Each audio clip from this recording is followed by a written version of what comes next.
1001, 1002, 1003. Silence. Okay, 5 seconds. Mom lunges ahead, waving us in from the doorway. May finally catches up to me, her breath hot on my shoulders. She drops her lip gloss in her bag before pulling out a white headband and stuffing it in her hair. I freeze. Choosing to wear white in your hair is like asking for the ancestors to smite you. You only wear it when someone's died. Dad's funeral was the first time I'd worn an eggshell ribbon in my hair. It felt like rope tightening around my scalp. When we got to the church, I was messing with it so much, it almost slipped out of my ponytail. Grandma wordlessly stopped my fiddling. I knew what she meant as soon as her fingers curled around my wrist. On that day, white belonged in my frizzy hair. White was for the dead. The ribbon still hidden in my jewelry box, beneath silk scrunchies and tchotchkes from our old summer vacations in Florida. I don't dare wear it or even look at it, but I can't throw it away either. May, I say, a sudden bite in my voice. Take it off. My sister smooths down her strands and bats her eyes under clumps of mascara. I drop my viola case on the ground. Seriously, May, take it off now. Don't seriously me. It's a headband. You'll live.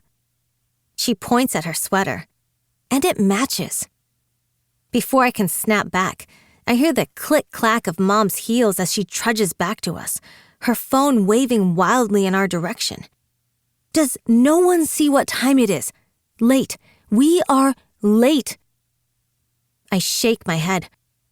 I'm not moving until May takes it off. My sister scoffs. I can't believe she doesn't care. Dad taught us the rule about the color white. She always followed it when he was alive. And besides, she could wear a purple headband, or pink, or blue, or better yet, red. That's a lucky color. It's like she actively wants me to bomb my solo. Our mother's eyes dart from May to me. She rubs her temples and takes long, deep breaths. We wait for her verdict. May, she says, for your sister's sake, please take off the headband. You look fine without it. But, nope, no, end of discussion, let's go. With that, Mom barrels back through the double doors, and May rips off her headband, scowling. We lock eyes, and I wait for her to say it. Dad's superstitions were ridiculous. You're ridiculous. No one cares about those silly Chinese wives' tales except you. And that's because you're immature and naive, and you refuse to grow up. But she doesn't say anything. She just stomps into the lobby. I kneel down to pick up my viola case, its handle heavy in my palm. This whole concert is turning out to be a disaster before it's even started. Maybe that's a sign. Maybe I should just go back to the parking lot and hide behind the car until the whole thing is over. I shiver. Even though it's early April, the air is sweet and humid. I shouldn't be cold.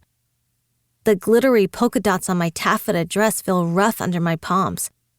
It's the same dress I wore to the winter holiday concert a year and a half ago. We played the Hallelujah chorus from Handel's Messiah with the choir. And the moment the first note rang out, Dad stood up because it's supposedly a tradition going back hundreds of years, from when some British king stood for the Hallelujah chorus at its premiere. Dad insisted it was important to respect traditions, even though the king was long dead and he wasn't even our king. I thought it was embarrassing. Dad towering over the seated audience with his puffy hair, so everyone could immediately tell we were related. I cowered behind my music stand as he bobbed his head to the squeals of the off-key choir. Eventually, everyone else stood up too, either because they shared some strong feelings about respecting a dead king from the 1700s, or they thought he was getting an early start on giving...